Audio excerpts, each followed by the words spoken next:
नमस्कार दोस्तों, मैं हूं हरि नारायण कुमार। आप देख रहे हैं BST ऑल टिप्स। आप सभी का BST ऑल टिप्स में बहुत बहुत स्वागत है।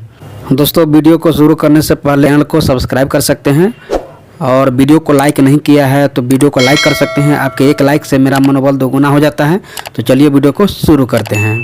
दोस्तों, इस वीडियो में मैं बात करने वाला हूँ 2016 से पहले OBC में लोहार जाति शामिल था।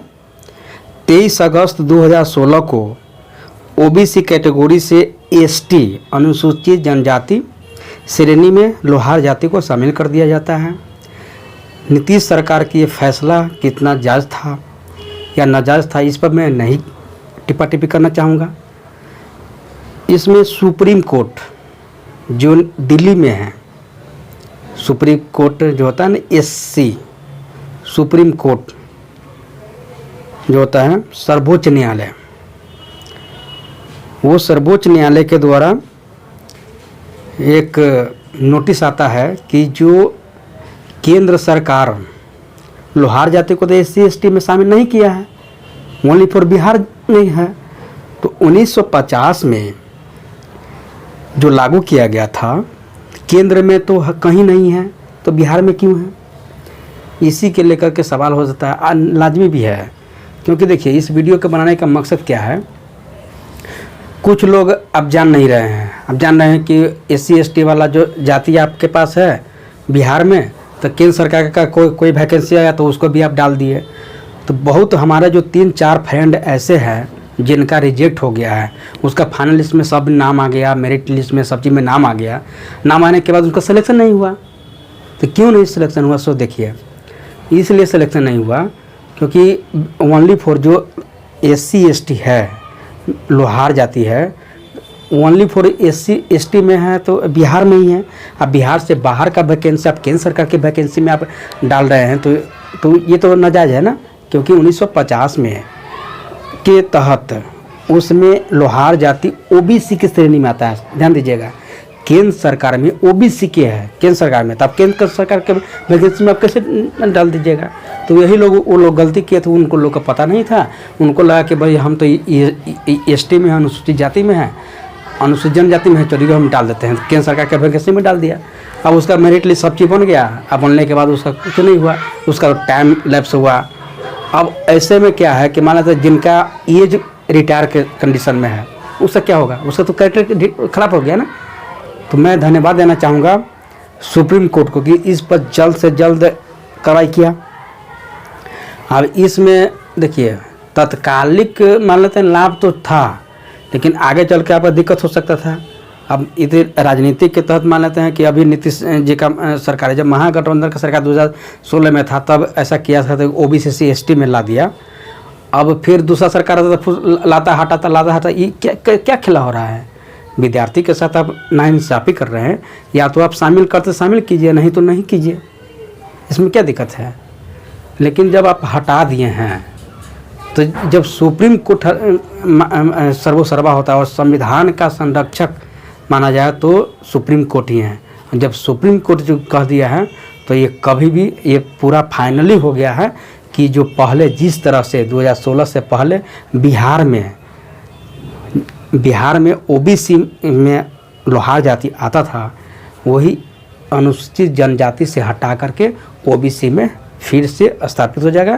क्योंकि उसका अब जब जाति प्रमाण पत्र आप बनाने जाइएगा तो जाति प्रमाण पत्र ही नहीं दिया जाएगा, अनुसूचित जनजाति का प्रमाण पत्र लोहार जाति को नहीं दिया जाएगा। अब इससे ये होगा कि अब वो OBC के तहत ही अपना डालेंगे। अब आते हैं कि हो सकता है कि इस पर बहुत, देखिए, अब जो मुखिया भी इलेक्शन में भी खड़ा हो गया अनुसूचित जाति से, इलेक्शन में भी, उसका क्या मान्यता रद्द हो सकता है क्या? देखिए, इलेक्शन में है तो इलेक्शन वाले को क्या है कि कोई मान लेते हैं वार्ड सदस्य बन गया, मुखिया बन गए, या और भी अब से मान लेते हैं कि जो भी सीट आप आते हैं, बहुत से जिला परिषद है, सब है, अनुसूचित जाति अंतर्गत आपने भर दिया अनुसूचित जनजाति के तहत। तो इसमें क्या है कि देखिए, बिहार में वैसे जो भी चुनाव कराने का जो भी प्रक्रिया है, वो सुप्रीम कोर्ट इस पर कुछ नहीं कर सकती है। क्योंकि देखिए, ये क्यों नहीं कर सकती है, आप याद कीजिएगा कि जब साल उधर का जो थे कि अति लालू जी का राज थे, तो लालू जी क्या किए थे कि 15 साल जो कहें कि नहीं चलो मुखिया उखिया इस सब के जो है ना वैकेंसी जो है उसका चुनाव नहीं होगा, तो चुनाव नहीं कराया था। अब इधर का नीतीश जी आए तब चुनाव हो रहा है।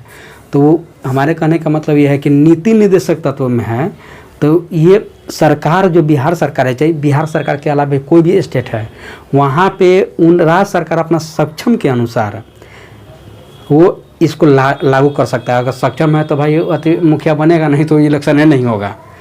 तो यही तब ये तो नीति निर्देशक तत्व में है। तो ये सुप्रीम कोर्ट नहीं कह सकती है कि भाई जो मुखिया है तो उसको तुम क्यों हटा दिया, चाहे क्यों नहीं। अब देखिए 15 साल उधर का जो राज था लालू जी का, तो चुनाव नहीं कराया, तो सुप्रीम कोर्ट उससे पूछा है? नहीं पूछा। क्यों नहीं पूछा है? क्योंकि नीति निर्देशक तत्व के अंतर्गत आता है।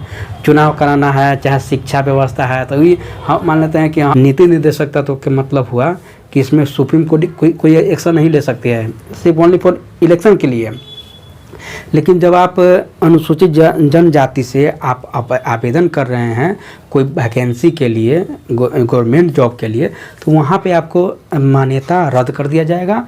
और इलेक्शन के बाद आप जो इसके बाद जो 2016 के बाद जो था, अभी जो 2022 के बाद जब भी आप जाइएगा ब्लॉक में जाइएगा या कहीं जाइएगा, ब्लॉक में जाने के बाद आपको अनुसूचित जनजाति का आपका जो सर्टिफिकेट होता है वो सर्टिफिकेट ही आपको जारी नहीं किया जाएगा।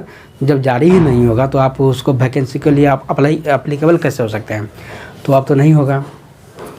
अब रह गया कि उद्यमी योजना के बारे में बहुत लोग पूछ रहे थे कि अब मेरा क्या होगा। तो देखिए अब गवर्नमेंट से को भी इसका पूरा नोटिस चला गया है, तो अब इसमें उसका एक बहाना बन सकता है कि भाई चलो जितना है उसको हम छांटे, तो लेकिन उसका मजबूरी भी है भाई।